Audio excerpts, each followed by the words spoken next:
अस्सलाम वालेकुम। हुकूमत ने साल 2025-26 के लिए बजट अनाउंस कर दिया और हुकूमत का दावा है कि इस बजट में 7% अखराजात में कमी की गई है। तो क्या ये कमी वज़ीर आज़म, सदर और दीगर वज़रा की मराद को कम करके की गई है, या फिर ये कटौती भी आम आवाम की खाल उतार कर की गई है? तो आइए आज की इस वीडियो में इस बजट और हुकूमती दावों का पोस्टमार्टम करते हैं। Q the intro.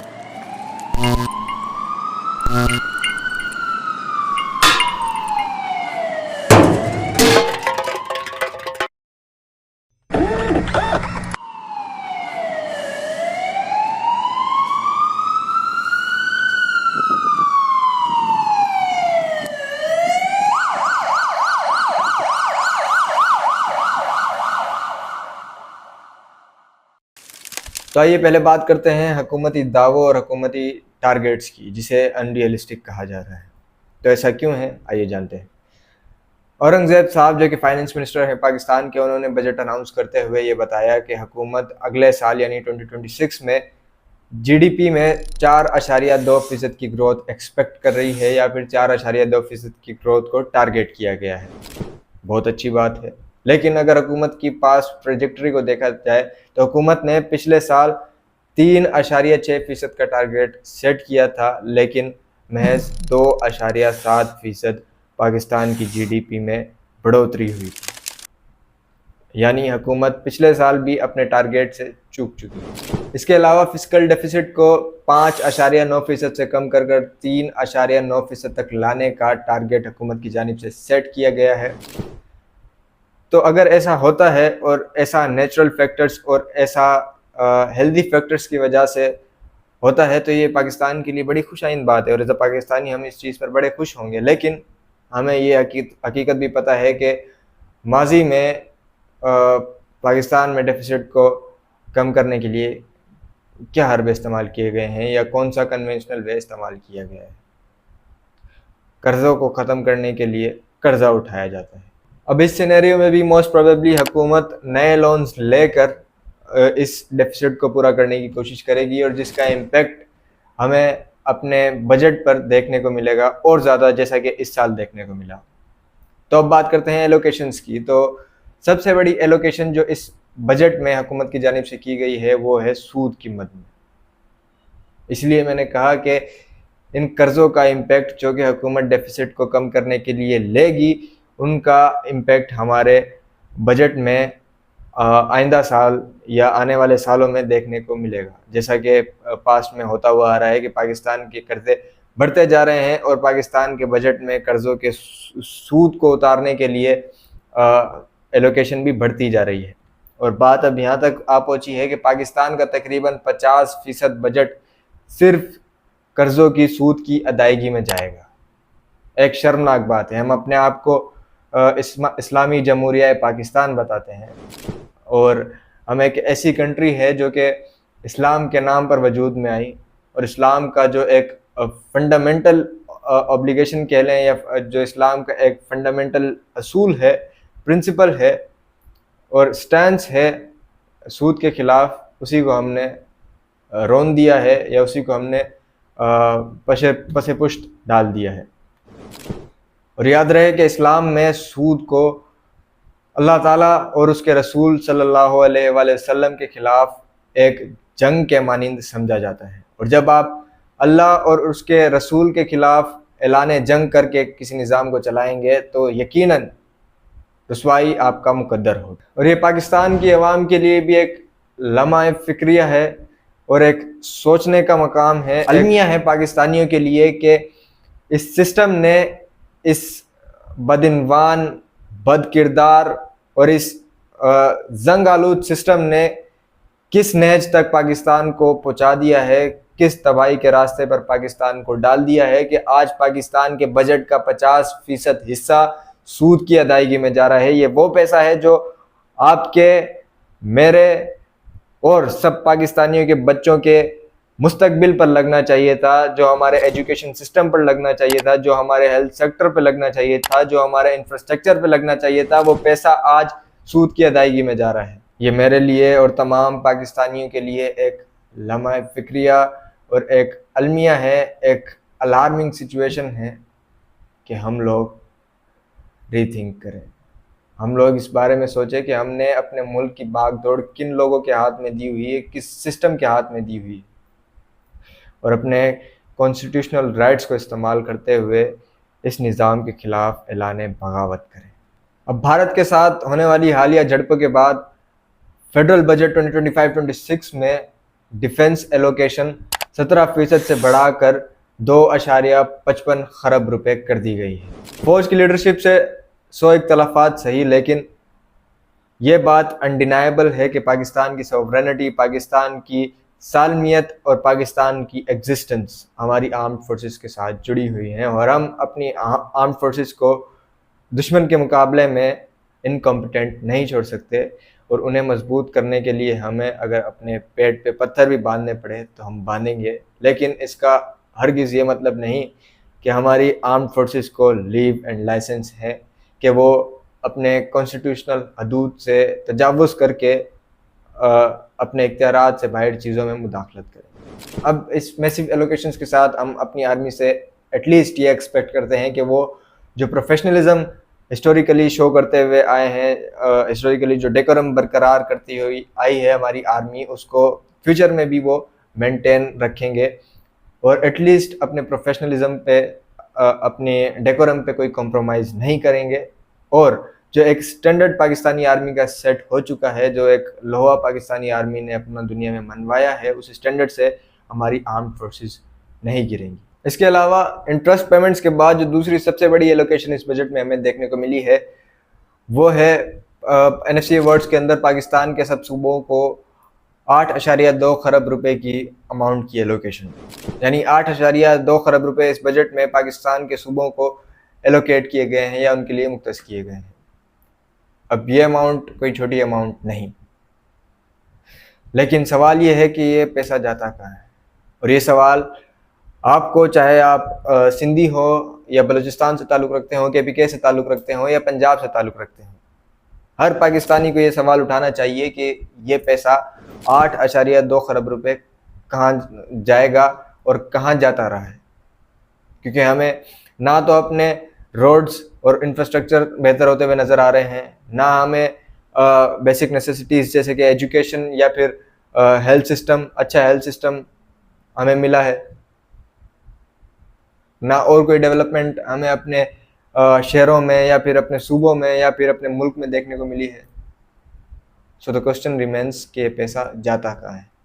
और अगर पावर कॉरिडोर्स में बैठे हुए लोगों को या हुकूमत में बैठे हुए लोगों को या ताकत की गद्दी पे विराजमान हुए हुए लोगों को मेरी ये बात बुरी लग रही है, तो sir I have request for you, या तो आप हमें जवाब दें या तो आप हमें हिसाब दें, क्योंकि दिस इज़ योर रिस्पॉन्सिबिलिटी। ये आपकी GD का हिस्सा है, आपकी जॉब डिस्क्रिप्शन का हिस्सा है कि आप पाकिस्तानी अवाम को जवाब दें। अगर आप जवाब नहीं दे सकते, अगर आप नाअहल हैं, अगर आप बदइनवान हैं, अगर आप करप्शन में मुलविस हैं, तो काइंडली आप इस्तीफ़े दे के अपने अपने घर जाएं। हमें आपकी कोई ज़रूरत नहीं। पाकिस्तान में कई ऐसे कॉम्पिटेंट लोग हैं जो कि इसी बजट को इस्तेमाल करते हुए, इन्हीं रिसोर्सेज को इस्तेमाल करते हुए मुआशरे को ट्रांसफॉर्म करने की सलाहियत रखते हैं, अल्लाह की मदद से। इसके अलावा PSTP जो कि आई थिंक एक फेडरली एडमिनिस्ट्रेड इदारा है या फिर एक बॉडी है जो कि पाकिस्तान में फेडरल गवर्नमेंट की जानिब से इनिशिएट किए गए डेवलपमेंटल प्रोजेक्ट्स के लिए ज़िम्मेदार है, और साथ ही हेल्थ सेक्टर में एडवांसमेंट और इन्हेंसमेंट, एजुकेशन सेक्टर में एडवांसमेंट और इन्हेंसमेंट के लिए भी यही इदारा ज़िम्मेदार है। इस इदारे को इस साल 1.1 खरब रुपए की एलोकेशन की गई है, और अगर पिछले साल से इसको कंपेयर किया जाए तो पिछले साल के मुकाबले इस साल इस इदारे को या फिर इस सेक्टर को 28.5% कम बजट एलोकेशन हुई है। तो एक बात तो क्लियर हो गई कि कहीं और कटौती हो ना हो, पाकिस्तान की आवाम के डेवलपमेंटल प्रोजेक्ट्स, पाकिस्तान के आवाम के हेल्थ सेक्टर, पाकिस्तान के आवाम के एजुकेशन सेक्टर में कटौती ज़रूर होगी। और माइंड यू, इससे पहले जो 1400 अरब, पिछले साल 1400 अरब इस इदारे या इस सेगमेंट को एलोकेट किए गए थे, उसमें से भी सिर्फ 450 अरब रुपए इस्तेमाल किए गए थे। यानी पाकिस्तान के डेवलपमेंटल सेक्टर में 1400 अरब की जो एलोकेशन हुई थी उसमें से सिर्फ 450 अरब इस्तेमाल किए गए। अब इस बात से आप अंदाज़ा लगा सकते हैं कि अशराफिया का और इस सिस्टम का पाकिस्तान और पाकिस्तान के लोगों की डेवलपमेंट में कितना इंटरेस्ट है। लेकिन हुकूमत का कहना है कि हमने 7% ओवरऑल एक्सपेंडिचर में कमी की है। तो आइए देखते हैं कि ये कटौती क्या सिर्फ पाकिस्तानी अवाम के डेवलपमेंटल प्रोजेक्ट्स पर हुई है या फिर हुकूमत ने अपने अखराजात भी कम किए। इस साल के बजट में सिविल गवर्नमेंट के लिए 971 रुपये मुख्तस किए गए हैं, 971 रुपये एलोकेट किए गए हैं, जो कि लगभग बराबर हैं उन पैसों के, उन अमाउंट के जो कि पीएसडीपी के लिए एलोकेट किए गए थे, पाकिस्तान की डेवलपमेंट के लिए, पाकिस्तान के हेल्थ सेक्टर, पाकिस्तान के एजुकेशन सेक्टर के लिए एलोकेट किए गए थे। और अगर इस अमाउंट को जो कि इस साल एलोकेट की गई है सिविल गवर्नमेंट के लिए 971 अरब रुपए को पिछले साल से कंपेयर किया जाए तो पिछले साल एलोकेट की जाने वाली अमाउंट सिविल गवर्नमेंट के लिए 839 अरब रुपए थी।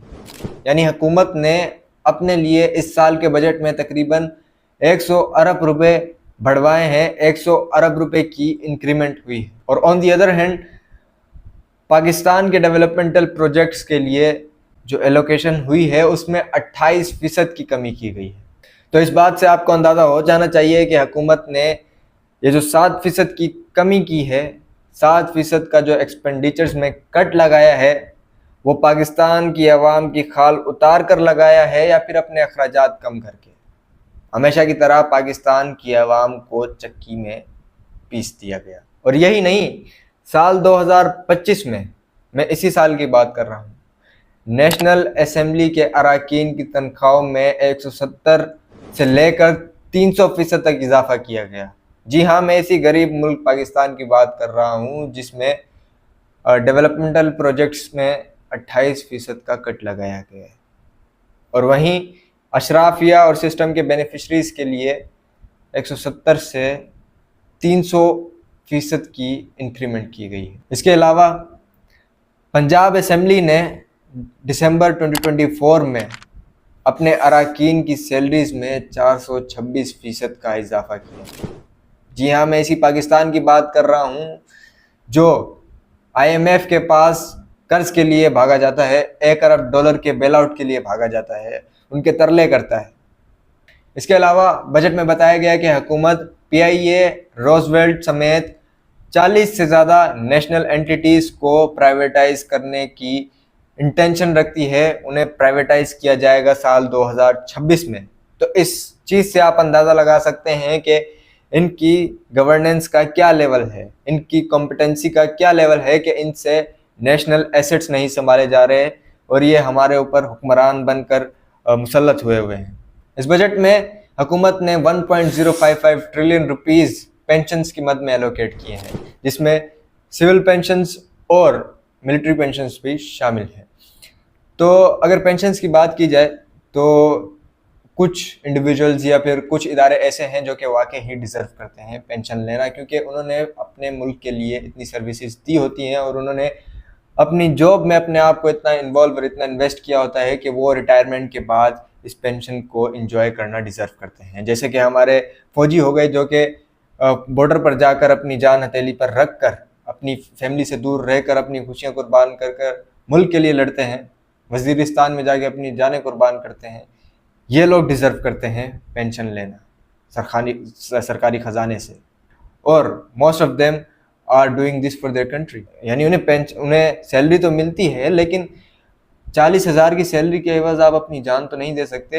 ये सिर्फ मुल्क का जज्बा है, मुल्क के लिए प्यार है हमारे सोल्जर्स में, और जज्बा ईमान है, जज्बा जहाद है, जो कि उन्हें इस तरह के काम करने पर आमादा करता है। तो इस तरह के लोग डेफिनेटली पेंशन डिज़र्व करते हैं। लेकिन अब मैं बात करना चाहूँगा एक ऐसे सेगमेंट की, ख़ास तौर पे जो मैंने ऑब्ज़र्व किया है अपनी सोसाइटी में। मैं इंटीरियर सिंध का रहने वाला हूँ और इंटीरियर सिंध में यह नासूर सबसे ज़्यादा देखने को मिला है। मैं बात कर रहा हूँ सरकारी टीचर्स की। अब जहाँ एजुकेशन किसी भी सोसाइटी का एक बहुत अहम हिस्सा होता है, एक बहुत इम्पोर्टेंट कंपोनेंट होता है किसी भी सोसाइटी को डेवलपमेंटल सोसाइटी बनाने में, किसी भी सोसाइटी को एडवांस बनाने में, किसी भी मुआशरे को महज़ब बनाने में एजुकेशन का बहुत बड़ा किरदार होता है। एजुकेशन वो चीज़ है जो आपके मुल्क को इंटरनेशनली कॉम्पिटेंट बनाती है। एजुकेशन वो चीज़ है जो आपकी यूथ को नई नई अपॉर्चुनिटीज़ प्रोवाइड करती है, उनके लिए अपॉर्चुनिटीज़ के रास्ते खोलती हैं। इस सेक्टर के साथ सबसे बड़ा जुल्म होता है। आप आए सिंध में देखें कि एजुकेशन सिस्टम का क्या हाल है, स्पेसिफिकली इंटीरियर सिंध में। गवर्नमेंट टीचर्स का एक मॉडर्न सिलेबस, मॉडर्न करिकुलम पर बेस्ड एक टेस्ट कंडक्ट करके देख लिया जाए, उससे पता चल जाएगा कि कॉम्पिटेंसी लेवल क्या है हमारे टीचर्स का। अब मैं ये नहीं कह रहा कि सारे टीचर्स एक जैसे हैं, जाहिर सी बात है 100 में से 5 लोग अच्छे भी होते होंगे, 100 में से 5 लोग ऐसे भी होंगे जो अपनी ड्यूटीज़ और अपनी जॉब को ऑनेस्टी के साथ सरअंजाम दे रहे हैं, अपनी जॉब को ऑनेस्टी के साथ परफॉर्म कर रहे हैं। लेकिन मोस्ट ऑफ द लोग जो एजुकेशन सिस्टम में हैं वो इसी माइंडसेट के हैं और वो इनकॉम्पिटेंट है अनफॉर्चुनेटली। इसके अलावा गवर्नमेंट ने 10% का इंक्रीमेंट अनाउंस किया है गवर्नमेंट एम्प्लॉयज़ की सैलरीज में। अब इसमें पाकिस्तान, जो आम पाकिस्तानी हैं, उनके लिए खुश होने वाली कोई बात नहीं, उनको डायरेक्टली बेनिफिट पहुंचाने वाली कोई बात नहीं, क्योंकि गवर्नमेंट सेक्टर में एम्प्लॉयड लोगों की तादाद 1.37 मिलियन है, यानी 13,70,000 एज ऑफ 2022। 13,70,000 25 करोड़ में से इतनी तादाद की सैलरी बढ़ाकर आपने आम आवाम पर क्या असर डाला है, आम आवाम को कौन सा बेनिफिट दिया है। और अगर आप पाकिस्तानी मुआशरे की इकोनॉमिक्स को थोड़ा ऑब्जर्व करें, पाकिस्तानी सोसाइटी को थोड़ा ऑब्जर्व करें, तो आपको पता चलेगा कि एक गवर्नमेंट एम्प्लॉई कंपैरेटिवली वैसे ही ज़्यादा कमा रहा था इस इंक्रीमेंट से पहले बनिस्बत एक आम पाकिस्तानी के जो कि फैक्ट्री में काम कर रहा है, या फिर एक आम पाकिस्तानी के जो कि मजदूरी कर रहा है। और आपकी इस इंक्रीमेंट से जो गवर्नमेंट में बैठे इनकॉम्पिटेंट लोग हैं, और मैं यहाँ पर सिर्फ सरकारी टीचर्स को सिंगल आउट नहीं कर रहा, लेकिन मैं ओवरऑल गवर्नमेंट सेक्टर की बात कर रहा हूँ। गवर्नमेंट सेक्टर में बैठे हुए जो भी इनकॉम्पिटेंट लोग हैं उनको एक शे मिलती है और उनको एक थपकी मिलती है आपकी जानिब से, थपकी कि लगे रहो आप तो बड़ा अच्छा काम कर रहे हैं, हालांकि वो काम ढेले का भी नहीं कर रहे होते। और इसके साथ साथ माशरे में मैसेजिंग भी होती है कि भाई एक गवर्नमेंट जॉब ले लो, ख़ासतौर पे टीचर की जॉब ले लो, घर बैठो, सैलरी आएगी, उसके बाद पेंशन के भी मज़े लूटने।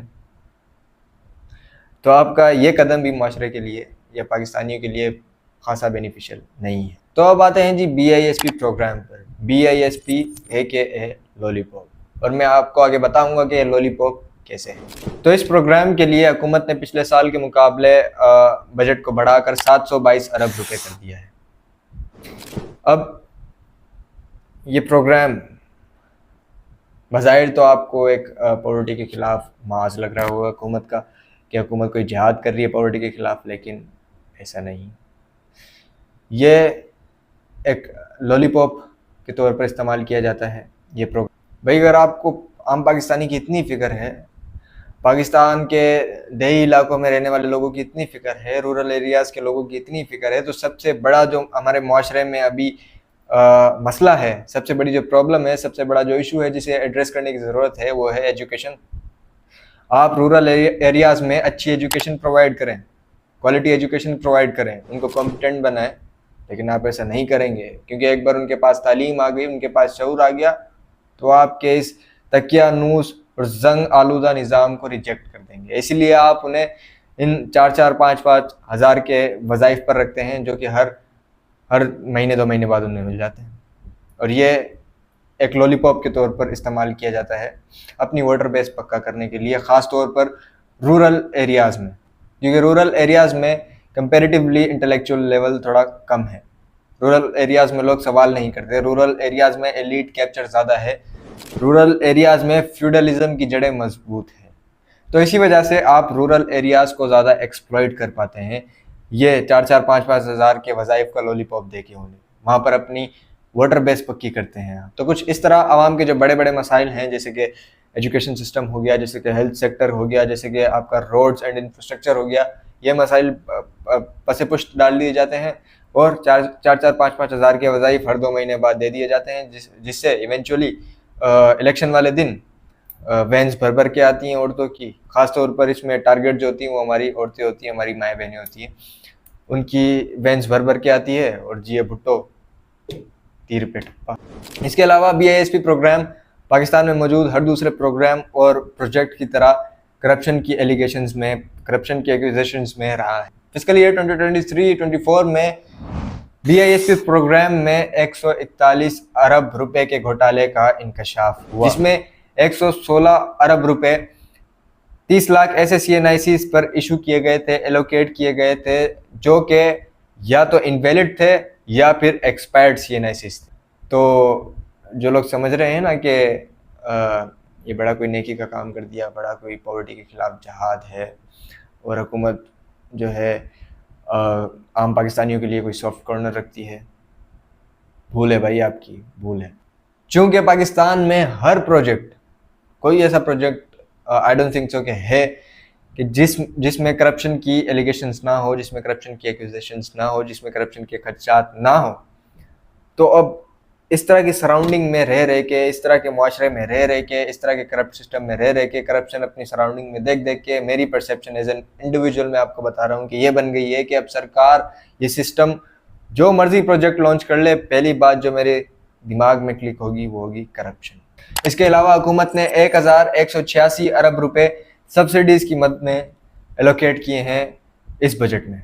अब इस बजट में AJK बलूचिस्तान और फाटा को सब्सिडी प्रोवाइड की गई है, लेकिन most of the budget has been consumed और has been allocated to the power sector. Power sector में सर्कुलर डेट एक प्रॉब्लम है।